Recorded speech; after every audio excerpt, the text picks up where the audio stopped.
በስመ አብ ወወልድ መንፈስ ቅዱስ አሐዱ አምላክ አሜን። የተወደዳችሁ እግዚአብሔር ቤተሰቦች፣ የእናታችን ቅድስት ድንግል ማርያም ልጆች፣ የጻድቃን የሰማዕታት ወዳጆች እንደምን አላችሁ? እንደምን ለይሳ ደረሳችሁ? እንኳን ለሕፃኑ ለቅዱስ ቂርቆስ በዓል በሰላም አደረሳችሁ አደረሰን። ዛሬ የምንማማረው ሕፃኑ ቅዱስ ቂርቆስ እናትና አባቱ ማን ናቸው ስንል ሕፃኑ ቅዱስ ቂርቆስ አባቱ ቆዝሚስ ይባላል፣ እናቱ ደግሞ እየሉጣ ትባላለች። ቅድስት ቤተ ክርስቲያናችን ካሏት አበይት ሰማዕታት ውስጥ አንዱ ቅዱስ ቂርቆስ ነው። በተለይ ደግሞ በዘመነ ሰማዕታት ተነስተው እንደ ከዋክብት ካበሩትም አንዱ ነው። በማቴዎስ ወንጌል ላይ እንደተጠቀሰው መልካም ዛፍ መልካም ፍሬን ያፈራል እንደተባለው መልካም ዛፍ የሆነችው ቅድስት እየሉጣ በ3ኛው መቶ ክፍለ ዘመን ብፁዕ ሰማዕት ቅዱስ ቂርቆስን ወልዳልናለች። በሮም ግዛት ክርስትና ቢስፋፋም እንኳን በዚያ ልክ የጣዖት አምላኪዎች የገነኑበት ነበረ። ክርስቲያን መሆን በራሱ ፈተና ነበረ። በሮም ግዛት ስር እስክንድሮስ የሚሉት ክፉ ንጉሥ ነግሶ ነበርና ብዙ ክርስቲያኖች ተሰደዱ። ጣዖትን ላለማምለክ ብለው ተሰዉ። ኢጣሊያዊት ብጽዕት እየሉጣም ባሏ በሕይወት ባለመኖሩ ትኖር ነበረ። ልጇ ቅዱስ ቂርቆስም ምንም ገና 3 ዓመቱ ቢሆንም ነገረ ሃይማኖትን ታስተምረው ነበረ። ፍቅረ ክርስቶስን ትስልበት ነበረ። ታዲያ እስክንድሮስ የክህደት አዋጅን ሲያውጅም ቅድስቲቱ እየሉጣ ሀብት ንብረቷን ወገንና ርስቷን ትታ ሕፃን ልጇን ብቻ ተሸክማ ተሰደደች። ታዲያ ተሰዳም እንኳን መከራው በሄደችበት አለቀቃትም። እስክንድሮስ ተከትሎ ባለችበት ቦታም አገኛት። ወታደሮቹም ልጇን ሳያገኙ እርሷን ብቻ ይዘው ወደ መኮንኑ አቀረቧት። መኮንኑም ስምሽን ንገሪን አላት። ስሜ ክርስቲያን ይባላል አለችው።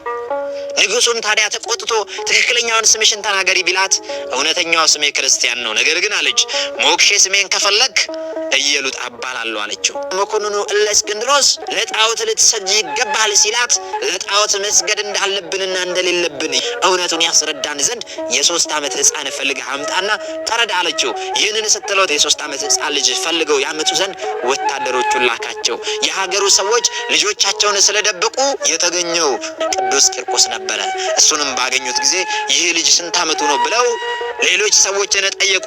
በጠየቁም ጊዜ 3 ዓመት እንደሆነና የክርስቲያናዊት መበለት ልጅ እንደሆነ ለነዛ ለወታደሮቹ ነገሯቸው። ወታደሮቹም ይህንን ሲሰሙ ሕፃኑን ወደ ንጉሱ ይዘውት መጡ። መኮንኑ ደስ የተሰኘ ሕፃን ሆይ እንዴት ነህ አለው። ትክክል ነህ፣ እኔ በጌታዬ ክርስቶስ ደስተኛ ነኝ፣ ደስታ ይጠበቅልኛል። አንተ ግን በክደትህ ወደ ገሃነም ትወርዳለህ አለው። በሕፃኑ ድፍረት የደነገጠው መኮንኑ በብስጭት እሺ ስምህን ንገረኝ አለው። ያን ጊዜ ከንጹህ ምንጭ የተቀዳ ስሜ ክርስቲያን ነው አለው። እናቴ የሰየመችልኝን ከፈለክ ግን ሞክሼ ስሜ ቂርቆስ ይባላል ሲል መለሰለት። መኮንኑ በቅዱሱ ሕፃንና በብሩክት እናቱ በቅድስት እየሉጣ ላይ መከራ ስቃይን አበዛባቸው። መኮንኑም ክርስቶስን ካድ ቢለው ቅዱሱ ቂርቆስ ግን የሰይጣን መልእክተኛ ለእውነት ጠላቷ የሆንክ ከኔ ራቅ አለው። መኮንንም ይህንን ሰምቶ በመቆጣት የቅዱስ ቂርቆስ ደሙ እንደ ውሃ እስኪፈስ ድረስ እንዲጨምቁትና ጨውና ሰናፍጭ በ2 አፍንጮቹ ቀዳዳዎች እንዲጨምሩ ቢያደርግበት በመንፈስ ቅዱስ ጸጋ የጠነከረው ሕፃን ቅዱስ ቂርቆስ ግን ትእዛዝህ ለጉሮሮ ጣፋጭ ሆነ፣ ከማርና ከስኳርም ለአፌ ጣነኝ እያለ አምላኩ ክርስቶስን አመሰገነ።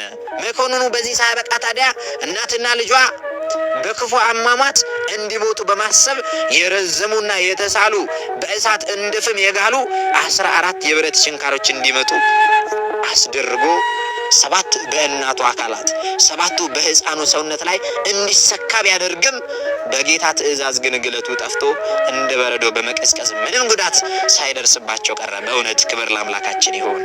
ይህንንም ካደረገ በኋላ ወደ እስር ቤት እንዲገቡና እዛም አስገብተው እንዲዘጉባቸው አደረገ።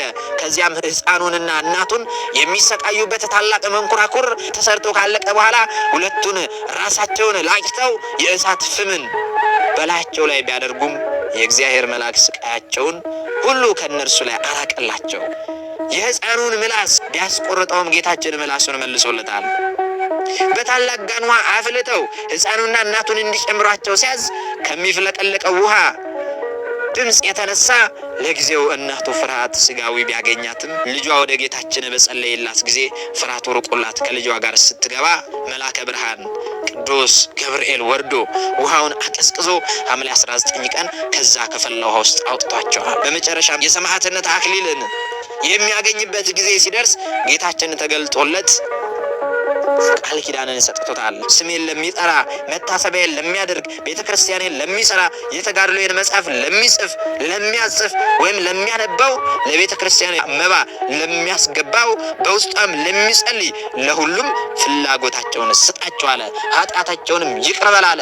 ስሜን በሚጠራበት በዛች ቦታ የከብት እልቂት አይምጣ፣ በሰውም ላይ ራብ ቸነፈር፣ በእህልም ላይ ድርቅ የውሃም ማነስ አይሁን፣ ረሃብ ቸነፈር አይሁን እያለ የሚሻውን ሁሉ ጌታችንን ጠይቀው። ጌታችንም ያለውን ሁሉ እሰጥሃለሁ አለው። ስጋህም ኤልያስ ባረገበት ሰረገላ ውስጥ አኖረዋለሁ ስጋህን አለው። ሕፃን ቂርቆስም በሰማ ጊዜ እጅግ ደስ ብሎት ጌታችንን አመስግኖታል። ከዚህ በኋላ በሌሊቱ እኩሌታም ከእናቱ ጋር አንገቱ ተቆረጠ። ዛሬ ገና ወደዚህ መንፈሳዊ ቻናል የመጣችሁ ሰብስክራይብ አድርጋችሁ የደውል ምልክቱን መጫን ይኖርባችኋል ማለት ነው። ወስብሐት ለእግዚአብሔር ወለወላዲቱ ድንግል ወለመስቀሉ ክቡር። ይቆየን።